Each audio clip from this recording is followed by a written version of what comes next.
It is the fall of 1519. Spanish conquistador Hernan Cortez has finally reached the gleaming Aztec capital he has heard so much about, Tenochtitlan.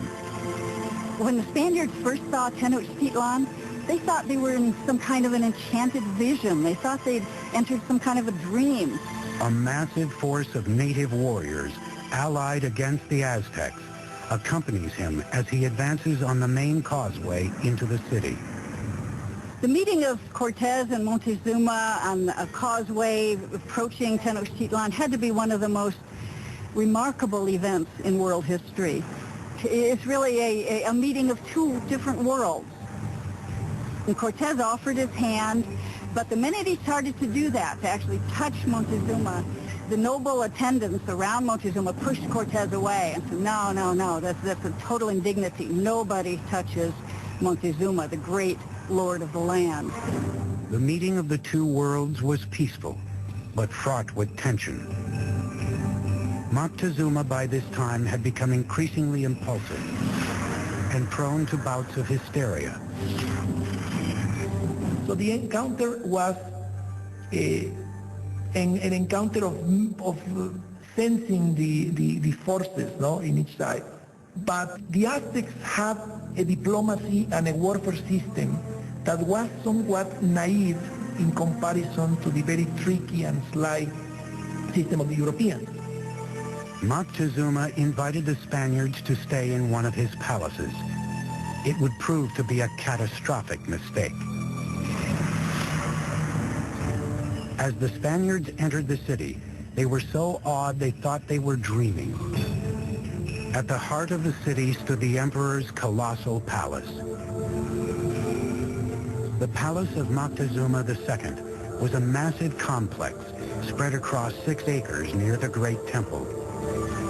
One of the Spaniards noted that every day at Moctezuma's palace, 600 nobles gathered, and they would hear the word of their emperor.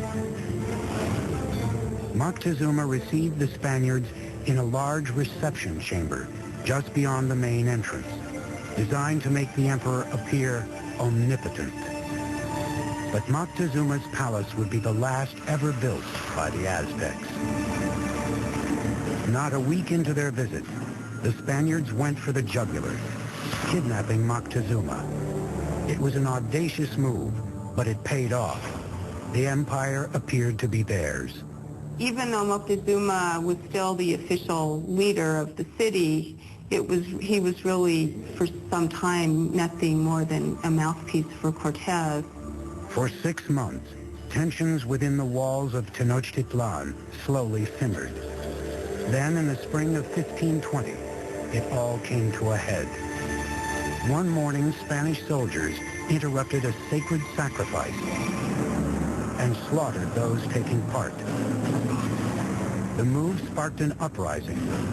For the Aztecs, the Spaniards had committed an unspeakable sacrilege. The city became engulfed in chaos as the Aztecs marched on Moctezuma's palace. Moctezuma gets up on the top of the palace and tries to talk to the people and calm them down, and by now they're just not having any of it.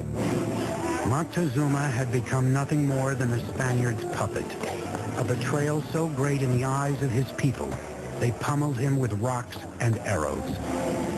Shortly after, Moctezuma's lifeless body was tossed from the palace walls. Whether he died at Spanish hands or from injuries inflicted by his own people may never be known. And the Spaniards at that point decided this would be probably a good time to leave the city. On the night of June 30th, 1520, the Spaniards attempted to escape under cover of darkness. But they can't separate themselves from the plunder that they've gotten so far, so they're weighted down with all of the things that they want to take with them. They were easy targets for the Aztec warriors, who caught them on the causeway.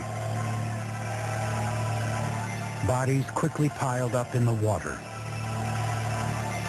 400 Spaniards were killed, along with several thousand of their Indian allies. That escape has come to be called the Noche Triste, the sad night. Cortez and a few others managed to escape with their lives. The Spaniards would now destroy the shining city of Tenochtitlan for good. He would begin by severing the lifeblood of the city, the aqueduct. As hundreds of thousands of people within the city's walls were without water, Cortés created a blockade around Tenochtitlan to cut off all outside supplies of food. So the idea of this blockade was to try to make surrender the city by hunger. And the Aztecs had a tremendous resistance, so they couldn't be defeated easily. And what they decided to do is to mount an attack both by land and by sea. For centuries, the lake around Tenochtitlan was a barrier against invaders. But Cortés would find a way around that. He had thousands of his Indian allies carry ships in pieces up thousands of feet over the mountains to be assembled and launched into the lake.